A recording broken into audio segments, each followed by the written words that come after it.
नमस्कार। आप सभी प्रशिक्षुओं का Sai college of teachers training उनामा के इस ऑनलाइन क्लास में स्वागत है। आज के क्लास में हम बात करेंगे डीएलएड प्रथम वर्ष के पेपर कोड F8 के यूनिट 1 से। जैसा कि आप सभी को ज्ञात होगा, डीएलएड प्रथम वर्ष के पेपर कोड F8 में आप सभी को पढ़ना है हिंदी का शिक्षण शास्त्र, और इसके अंतर्गत हम पिछले वीडियो में बात कर रहे थे। पिछले वीडियो में हमने जाना था राष्ट्रीय पाठ्यचर्या की रूपरेखा 2005 के बारे में, और आज के क्लास में, आज के वीडियो में हम बात करने वाले हैं बिहार पाठ्यचर्या 2008। आप हेडिंग देंगे बिहार पाठ्यचर्या 2008 और हिंदी भाषा शिक्षण। आज के क्लास का आपका टॉपिक है, आज आप लिखेंगे बिहार पाठ्यचर्या 2008 और हिंदी भाषा शिक्षण के बारे में। आज के क्लास में हम विशेष तौर पर बात करेंगे बिहार पाठ्यचर्या जो आपका है, बिहार करिकुलम 2008 और हिंदी भाषा शिक्षण के बारे में हम आज के क्लास में विशेष रूप से बात करने वाले हैं। तो आप सभी हेडिंग दे दिए होंगे। इसके उपरांत आप सभी लिखेंगे कि बिहार की जो पाठ्यचर्या यानी कि बिहार का जो करिकुलम है, यह हमें स्पष्ट तौर पर रेखांकित करती है कि भाषा केवल संवाद और संप्रेषण का काम ही नहीं करती, अपितु वह शिक्षण के संपूर्ण कार्यकलापों के लिए माध्यम की भूमिका का भी निर्वहन करती है। यानी आपको लिखना है कि जो बिहार का जो करिकुलम है, जो बिहार पाठ्यचर्या 2008 है, वह हमको स्पष्ट तौर पर बताती है, यह बताती है कि भाषा जो है यानी कि लैंग्वेज जो है केवल संवाद और संप्रेषण का काम नहीं करती, यानी केवल कम्युनिकेशन का काम नहीं होता है। इसके द्वारा हम शिक्षण के यानी कि टीचिंग के संपूर्ण कार्यकलापों के लिए एक माध्यम की भूमिका का भी निर्वहन भाषा के द्वारा, लैंग्वेज के द्वारा किया जाता है, यानी इसके द्वारा संपन्न होता है। इसके उपरांत आप लिखेंगे समाजीकरण और संस्कृतिकरण की प्रक्रियाएं भी जो है वो भाषा के द्वारा ही संपन्न होती है। समाजीकरण और संस्कृतिकरण की प्रक्रिया में जिस सांस्कृतिक अस्मिता का निर्माण होता है, अस्मिता यानी कि आइडेंटिटी, जिस आइडेंटिटी का, जिस अस्मिता का निर्माण होता है, उसके निर्माण में विभिन्न भाषिक परिवेशों जो जन्म के साथ ही घरेलू, सामाजिक और विद्यालय वातावरण से हमें प्राप्त होते हैं, उसकी भी आधारभूत भूमिका होती है। यानी इसका अर्थ क्या हुआ? इसका अर्थ यह हुआ कि जो भाषाई जो विविधता जो होती है, जो भाषा हम समझते हैं, कैसे सीखते हैं? जिस संस्कृति की हमारी अस्मिता होती है, जैसे हमारी आइडेंटिटी होती है, जैसा हमारा परिवेश होता है, यानी जहाँ हम जन्म लेते हैं, जो हमारा घरेलू, सामाजिक और विद्यालय का वातावरण होता है, उसी पर जो है पूरा हमारा भाषा सीखने की शैली जो है उसी पर निर्भर रहती है, उसी पर डिपेंड रहती है। इसके उपरांत आप लिखेंगे बिहार पाठ्यचर्या जो है इस बात की भी चिंता करती है, यानी कि इस बात पर भी गौर करती है कि स्कूल में अपनी शुरुआत और फिर विकास करने वाले छोटे विद्यार्थियों के भाषाई कौशल को कैसे विकसित किया जाए और उन्हें समृद्ध बनाया जाए। यानी बिहार की जो आपका पाठ्यचर्या है, बिहार पाठ्यचर्या 2008, ये इस बात पर भी विशेष तौर पर ध्यान देता है, विशेष आप कह सकते विशेष रूप में गौर करता है कि जो भाषाई कौशल है इसे हम कैसे विकसित कर सकते हैं। यानी जो विद्यालय में जो शुरुआती पढ़ाई हो रही है, यानी कि बच्चे जो अभी प्राइमरी स्तर के हैं, प्राथमिक स्तर पर हैं, उनके अंदर जो है भाषा को कैसे विकसित किया जा सके, उन्हें कैसे हम बेहतर बना सकते हैं, उनके अंदर भाषा को विकसित करके कैसे हम समृद्ध बना सकते हैं, इसके बारे में भी विशेष तौर पर आपका जो है बिहार पाठ्यचर्या 2008 की भूमिका जो है तय रहती है। इसको विशेष तौर पर इस पर ध्यान दिया जाता है। ठीक है। इसके उपरांत आप लिखेंगे सहानुभूतिपूर्ण संवाद और संवेदना से समृद्ध ज्ञान के आधार पर ही भाषाई कौशल का विकास किया जा सकता है।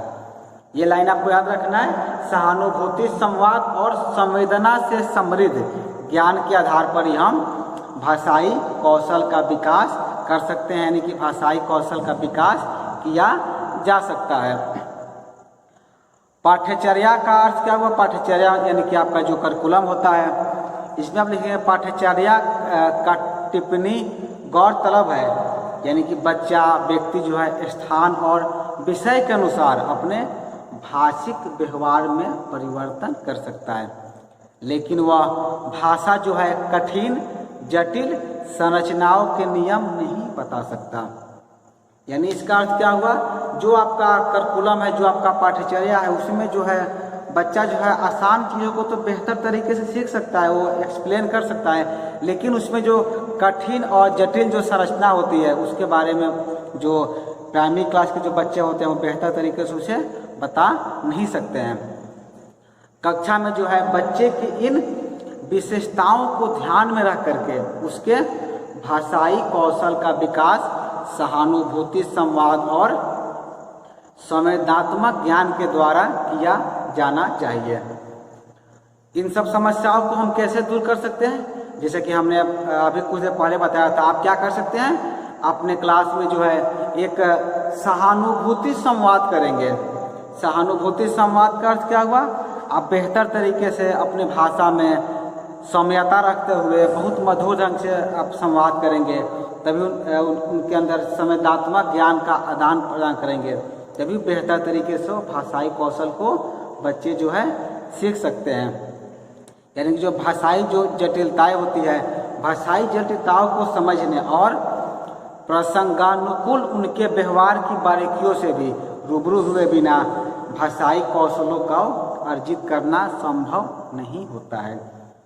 यानी कि हम भाषाई कौशल कब सीख सकते हैं? भाषाई कौशल को सीखने के लिए जो मेन मुख्य रूप से बारीकियां जो होती है, उन बारीकियों को हमें बेहतर तौर पर सीखना होगा, उन्हें समझना होगा, उन्हें आपके विद्यालय में बेहतर तरीके से उन्हें बताना होगा, ताकि आपके क्लास के जो स्टूडेंट हैं, जो छात्र हैं, वो एक एक चीज़ को आसानी से एक्सप्लेन कर सके, बेहतर तरीके से समझ सके, तभी उनके अंदर जो है भाषाई कौशल जो है विकसित किया जा सकता है।